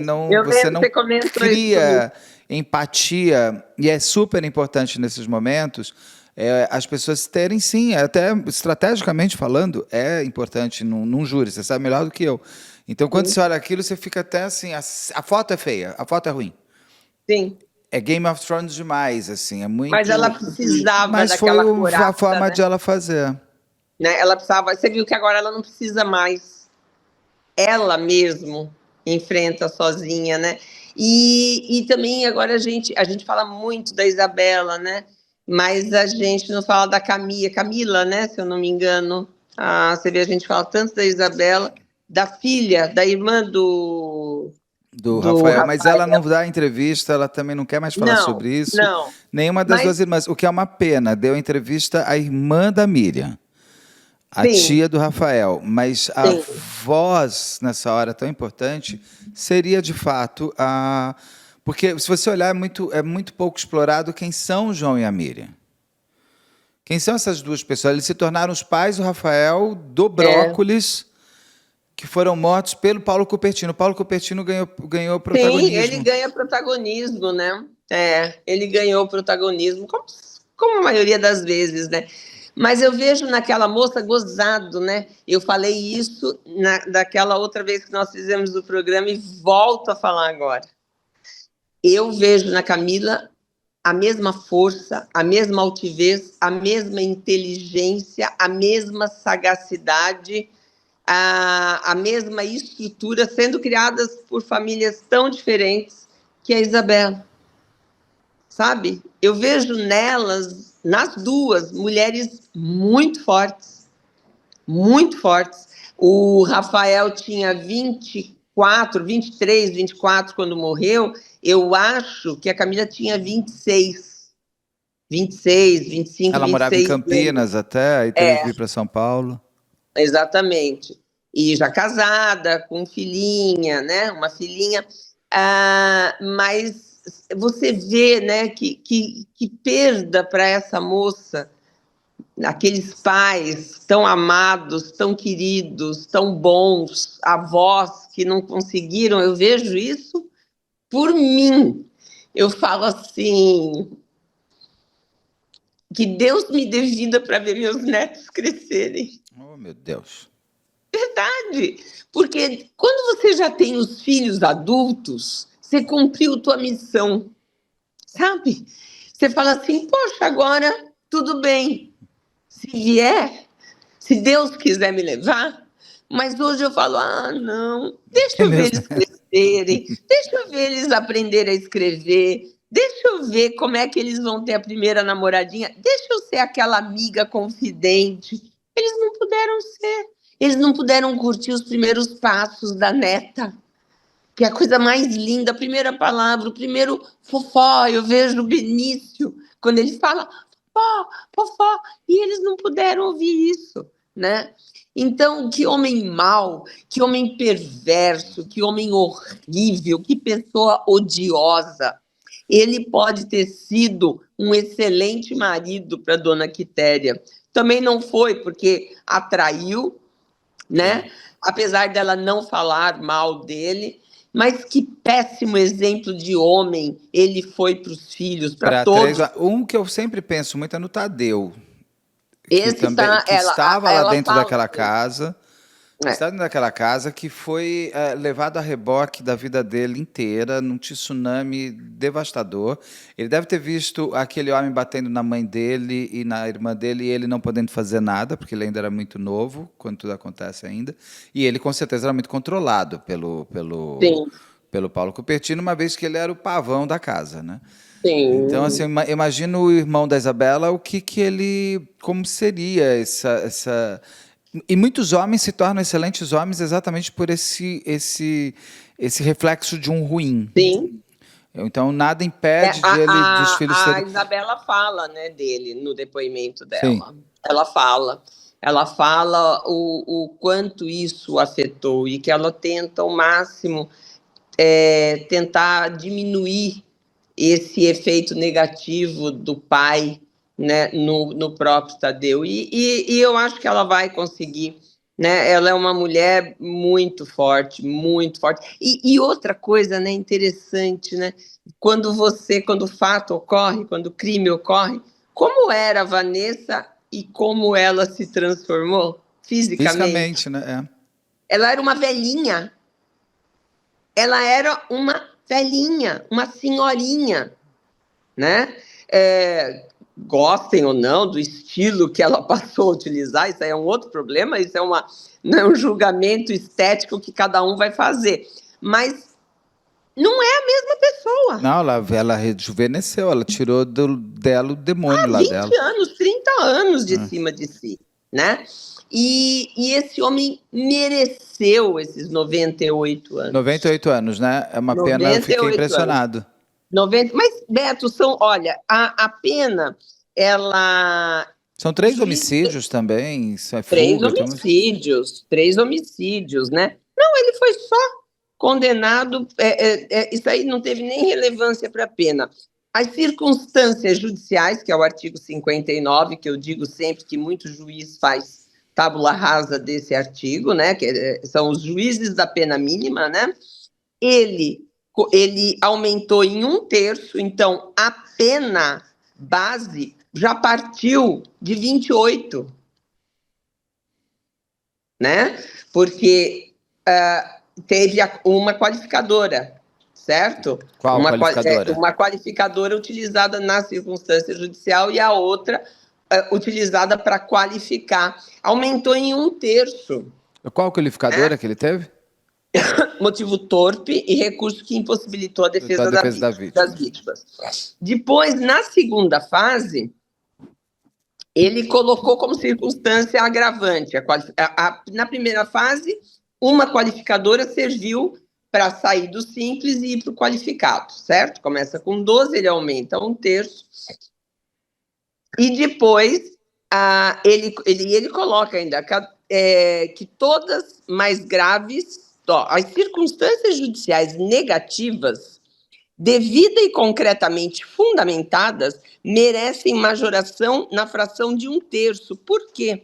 Porque ele disse que as consequências do delito, né, a avaliação negativa dessa circunstância judicial se mostra superior àquele inerente ao tipo penal. Eis que a ação do agente gerou abalo psicológico não somente à família da vítima, que foi drasticamente reduzida pela perda de 3 dos seus membros, dizimou a família, né? Em apenas um evento vespertino. Daí depois ele fala das circunstâncias do crime, né? De como o crime, né? O crime foi cometido na presença da filha do réu, namorada e nora das vítimas, e agravado pela imediata fuga do acusado por anos distante do distrito da culpa. Depois, a culpabilidade, ele coloca como sendo uma culpabilidade intensa, além do normal, aquela inerente ao tipo penal. Então, ele aumentou de 1/3, certo? Então, só dali você já parte para 28. Aí ele tem... 28 cada ele um. aumenta 28 cada um. Quase Aí ele 90 aumenta, anos só daí. Quase 90 anos. exatamente. Aí ele aumenta na segunda fase de 1/6, né? Pela qualificadora do recurso que impossibilitou a defesa da vítima, vai para 32 anos e 8 meses. Vezes 3, 98 anos. 98 anos. Eu acho muito difícil. Normalmente eu sou muito Muito realista. realista em razão dos depoimentos, das decisões que são tomadas pelo Tribunal de Justiça, né? Infelizmente, os desembargadores têm o dom de reduzir toda e qualquer pena que é fixada um pouco acima do mínimo legal. Mas eu acho que esse juiz é um juiz que também as penas dele são quase que sempre, ouvi dizer, fixadas no mínimo legal, né? Ele não é um Tiago Flores, né? De quem eu sou fã, o meu ídolo. Do juiz do Paraná. Mas eu acredito, eu precisaria ver qual é a Câmara, né? Já tem Câmara preventa, né? Qual é a composição dessa Câmara no Tribunal de Justiça. Mas por mais que reduza, Beto, 40 anos ele vai ficar. Então, ele tem 54. Acabou. Ele morre na cadeia. E nesse caso, uma prisão perpétua. Espero só que realmente ele consiga ficar, que não venha depois com dozinha, né? Porque vira tudo dodói depois que fica velho. Fica tudo dodói. Agora ele imagina, ele agora tem uma doença assim, ele tem uma doença assada. Não, ele falou que ele é cego, que ele não enxerga nada. E sabe o que eu acho, assim? Que bom que se ele tiver a doença, ele pode ter. Os 3 vítimas dele nem isso vão poder ter. Nem isso vão poder ter. Ele vai poder envelhecer numa cadeia e vai poder até ter doença. O Rafael, a mãe e o pai deles, eles não têm essa chance de poder lutar pela vida. Ele vai poder. Então, eu acho que a pena foi exemplar, foi uma pena muito bem aplicada. Eu acho que esse é um tipo de criminoso que ele vai morrer no esquecimento de alguma maneira. Ele, não o crime. O crime morre porque as pessoas param de falar, se as pessoas, inclusive os familiares das vítimas, isso, aquilo. Mas ele vai, porque ele é uma pessoa tão desagradável que, assim, de verdade, quem tem vontade de entrevistar ele? Ninguém. Eu não vou até a cadeia para entrevistar ele, para ele falar 2 horas para mim, tudo aquelas bobagens que ele fala. Ninguém. Eu não, Ninguém, assim, porque diante do interrogatório dele... Já tem, né? O interrogatório dele está lá, público. Para que eu preciso ouvir ele de novo? Não precisa ter nada mais de novo. Isso é uma questão assim, eu acho que ele tende a ser aquele preso sem a celebridade da prisão. Ele não é um maníaco do parque, ele não é um Alexandre... Ele vai morrer no próprio crime dele mesmo, sem ninguém mais querer saber dele. Vai se falar da história, porque não tem como você fazer caso criminal brasileiro sem passar por esse. Eu sei que daqui, se eu não me engano, a Max, ou agora a HBO Max, cada hora muda o nome, estão fazendo uma série desse caso, estavam esperando terminar o julgamento. Parece que é bem interessante. E eu estou esperando sair, claro que quando sair eu vou fazer um caso comentado, a gente vai falar sobre coisas, tal, de etc. Mas ele deixa de ser... O Paulo Cupertino, acabou toda a graça dele com tudo. Esse depoimento dele foi uma pá de cal em qualquer possibilidade de redenção dele. Nem se ele quiser contar a verdade agora. Se ele quiser contar a verdade agora, tá bom, que bom. Então, porque eu cheguei até a pensar, será que ele pode de verdade acreditar no que ele está falando e ele imaginar, ele se ver, ele se enxergar numa outra pessoa, num espectro qualquer, ele se vir, na verdade, ele se olhar, ele se vir assim, e ele vê ele, mas ele agindo, sabe? Você tenta entender, a pessoa de repente ela não se percebeu fazendo e inventou uma pessoa. Não, aquilo lá é só balela, é só... Eu fico pensando se ele fosse o ouvinte da história dele, se ele acreditaria. Põe aí, dá play. Fala assim, assiste aí. Eu acho assim que ele... juro, nos anos todos que eu trabalhei no júri, eu nunca vi um réu como esse. Já vi de vários tipos, mas igual a esse... A maneira dele se expressar, de gesticular, de olhar para os jurados,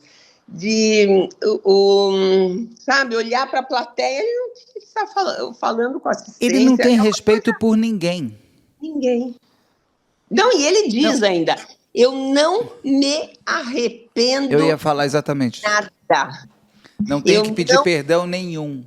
Eu não tenho que pedir perdão nenhum. Eu tenho que achar que eu deveria ter defendido aquelas pessoas.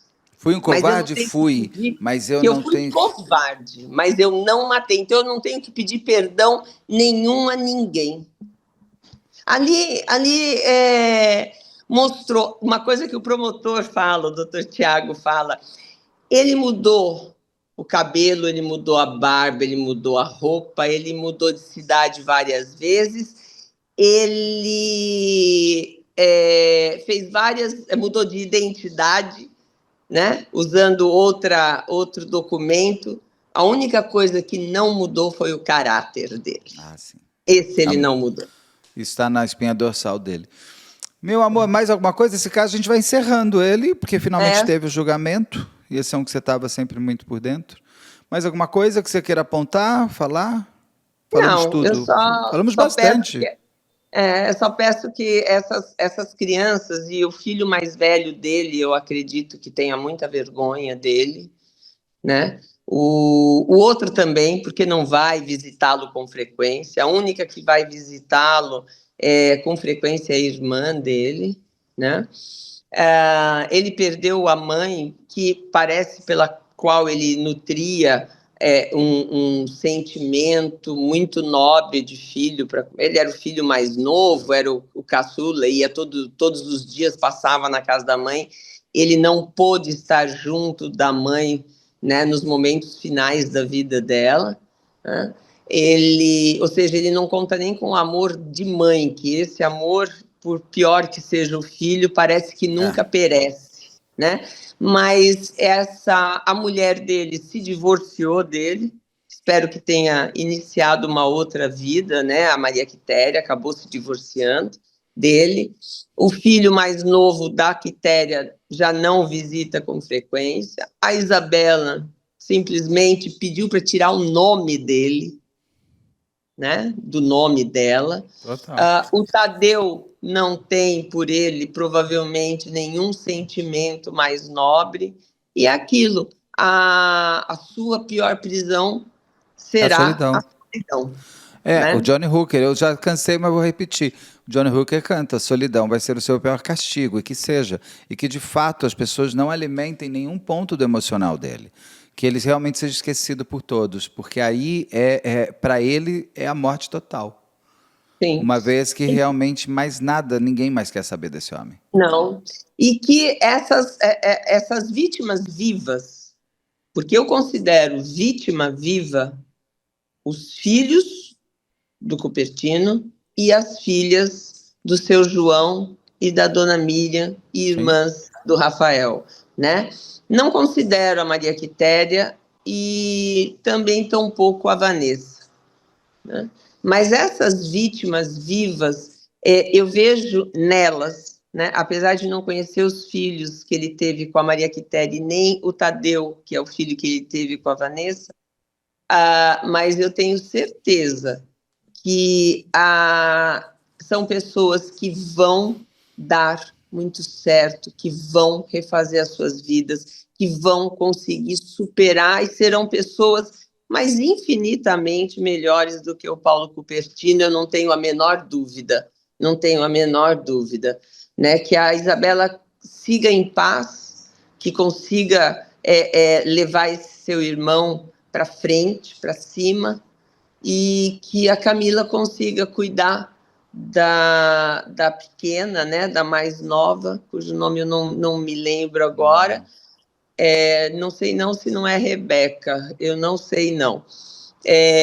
Que ela consiga, né, levar essa irmã junto dela até o máximo que ela conseguir. Já está fazendo faculdade, a irmã mais nova, né? É uma menina que precisa de cuidados especiais, atenção especial, mas já está fazendo a sua vida também. E eu tenho certeza que eles vão conseguir seguir em frente. Agora, o que não apaga da minha memória é a foto que se tem do seu João vestido de palhaço, que ele fazia teatro, né, na igreja, o seu João rindo, a dona Miriam rindo e o Rafael rindo. Há uma foto em que os três estão presentes. Tem também a do bolo, que eles estão com bolo de aniversário. Exatamente. E o sorriso do Rafael é o sorriso do seu João. Impressionante a semelhança física dos dois. E mais do que semelhança física, eles transmitem ali uma semelhança espiritual de personalidade. Que Deus os tenha, né? E que conforte esses corações que ficaram aqui. Solange, minha querida, um beijo grande para você. Já estou morrendo de saudade, estava todo mundo. E volta logo. Então, até mexeu no celular na hora errada, ainda na despedida. Um super beijo para você, minha querida. A gente se fala em breve, com certeza. Um beijão grande, querido. Beijos. Até já. Tchau, tchau. Até já.